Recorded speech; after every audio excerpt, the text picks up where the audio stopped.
Hey, what's going on, everybody? This is Tyrone back with Tech Life. So yesterday I spotted the very first Band 71 antenna install in El Paso, Texas. As I was driving by the tower, I noticed that tower crews were on the top working on it, and the tower previously had no low band. It was only supporting band 2 and band 4.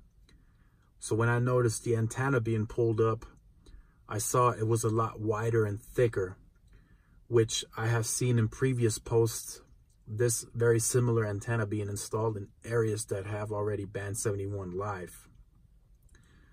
So later on, I went back to the tower and took some pictures, and sure enough, this is a dual mode antenna which supports both band 12 and band 71.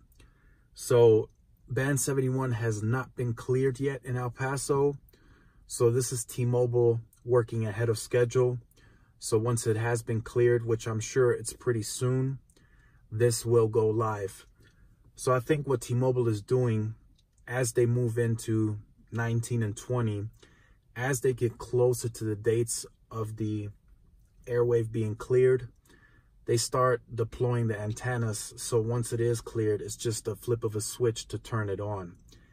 Now, in the meantime, this tower has no low band, so I'm sure they're already going to deploy band 12 using this antenna, and then at a later time, turn on band 71 when it is cleared and ready to go.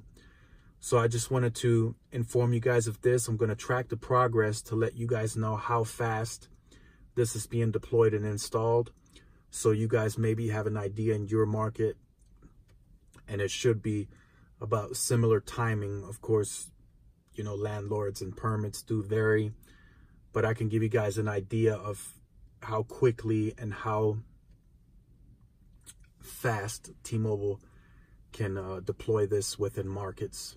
So definitely stay tuned to the channel. Lots of content to intake today. So I hope you guys enjoy.